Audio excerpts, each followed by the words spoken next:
Hi friends, welcome back to my channel. তো দেখো বন্ধুরা, গরমকালে সবজির রাজা হচ্ছে পটল। তো বাজারে গেলে শুধু পটলই দেখতে পাবে। তো আমি যারা পটলের দোরমা, পটল চিংড়ি, পটলের ক্যারি, পটলের তরকারি খেয়ে যারা আলা হয়ে গেছে, তো তাদের জন্য আজকে আমি সম্পূর্ণ একটা ইউনিক রেসিপি নিয়ে হাজির হয়ে গেছি। তো আজকে আমি বানাতে চলেছি পটলের পাকোড়া।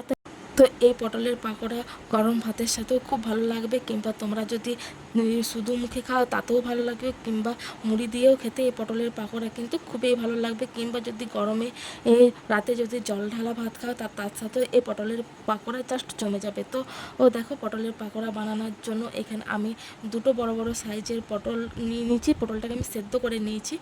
তারপরে দেখো, এটা হাতে করে আমি ম্যাশ করে নেবো। আর দেখো, পটলের ভিতরে বীজগুলো আছে, সেই বীজগুলো আমি কিছুগুলো ছাড়িয়ে ফেলে নিয়েছি।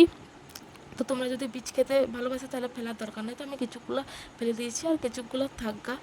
তো দেখো, আমি ভালো করে এটা ম্যাশ করে নেব, যাতে পটলটা ভালোভাবে ম্যাশ হয়, যাতে না দানা দানা রয়ে যায়। তো দেখো, এবারে দেখো এখানে দেবো 4 চামচের মতন বেসন দেবো। তো বেসন দেবো 4 চামচের মতন, মাঝারি সাইজের চামচে আমি বেসন দেবো। তো বানানোর সময় আমি জানতাম না যে এত সুন্দর খেতে হবে। তো জাস্ট সত্যিকারের পটলের পাকোড়াটা জাস্ট খেতে অসাধারণ হয়েছিল। তো তোমরা বাড়িতে ট্রাই করতে পারো। তো দেখো, আমার 4 চামচ বেসন দেওয়া হয়ে গেছে। তো এখানে আমি দেবো 2 চামচ, ওই 3 চামচের মতন কর্নফ্লাওয়ার দেওয়া আছে। তো 3 চামচের মতন কর্নফ্লাওয়ার দিয়ে দিয়েছি।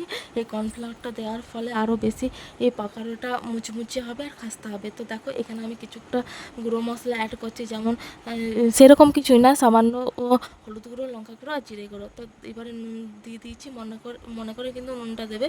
তো এবারে একটা বড় সাইজের পেঁয়াজ কুচি দিয়ে দিচ্ছি। তো ভালো করে এবার এটা একটা ডো তৈরি করবো, শক্ত শক্ত শক্ত করে একটা ডো তৈরি করবো।